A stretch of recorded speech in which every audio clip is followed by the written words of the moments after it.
नमस्कार. कल्पनाज किचनमध्ये तुमचं सर्वांचं स्वागत. आज मी तुमच्याबरोबर बीटरूट सूप ही एकदम हेल्दी डिश शेअर करणार आहे. त्यासाठी मी 2 बीटरूट घेतलेत मीडियम साईजचे. इथे मी तुम्हाला तेल ब्रश करताना दिसते, तर मी ते तेल लावून त्यांना चुलीवर ठेवले रोस्ट करायसाठी. आणि माझ्याकडे जाळी आहे, ती मी खूप वेळा वापरलेली आहे, मार्केटमध्ये इझिली अवेलेबल आहे. त्याच्यावर रोस्ट एकदम छान होते. तर मी ते 2 बीट तिकडे मी रोस्ट करत ठेवले. दुसऱ्या चुलीवर मी पाणी ठेवलं आहे स्टॉक करायसाठी. इकडे तुम्ही पाहू शकता आता माझे बीटरूट छान रोस्ट झालेले आहेत आणि इथे पाणी पण आता उकळायला लागलं आहे.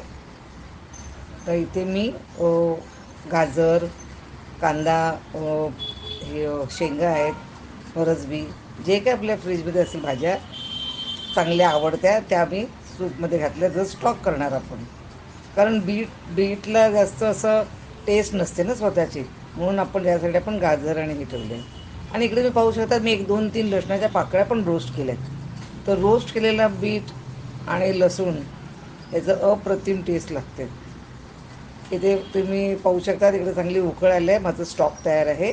मी आता ते बंद करते. आणि इथे बीटरूट मी भाजलेलं ते सगळं सोलून घेतलं. मी इथे पीसेस केले आहेत. आता मी हे बीट धुणार नाही, कारण धुतलं तर रोस्ट असते ना त्याचा फ्लेवर निघून जाईल, हे लक्षात ठेवा. रोस्ट बीटरूटचा एकदम छान लागतो फ्लेवर. तर मी बाकीच्या त्या भाज्या स्टॉक केल्या होत्या ना त्या घेतल्यात. त्याच्यामध्ये हे बीट रोस्टेड बीट घातले आणि लसूण एकदमच 2-3 जास्त नाही घालायचा. You have to just get a dash of that लसणाची टेस्ट. आता मी प्युरी केली आहे इकडे तयार. छान प्युरी झाला आहे ती तयार. आणि आता ते स्टॉक आहे ना माझं सूपचं, स्टॉक तयार केलं ना व्हेजिटेबलचं,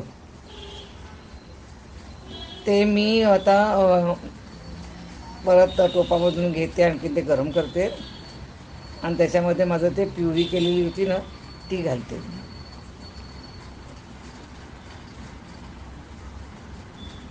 काय बीटरूटला ह्या रंग असतो ना, अप्रतिम.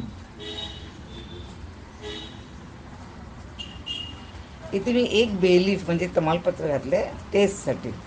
आणि तो शेंगा होता ना 1-2, त्याचं मी ते पल्प घातले. आता नेहमीसारखं आपल्या सूपसाठी काळं मिरी आणि मीठ चवीनुसार. झालं. आता याला एक उकळ झाली की आपलं सूप तयार. वाव, छान उकळ दिसे आलेली सूप आपलं तयार आहे. आणि आता मी ते सर्विंग बोलमध्ये देते आहे. ते मी गार्निश केलं आहे. फ्रेश क्रीम नाही, मी हे कोकोनट क्रीम केलं आहे. फ्रेश कोकोनट क्रीमचं मी गार्निश केलं आहे.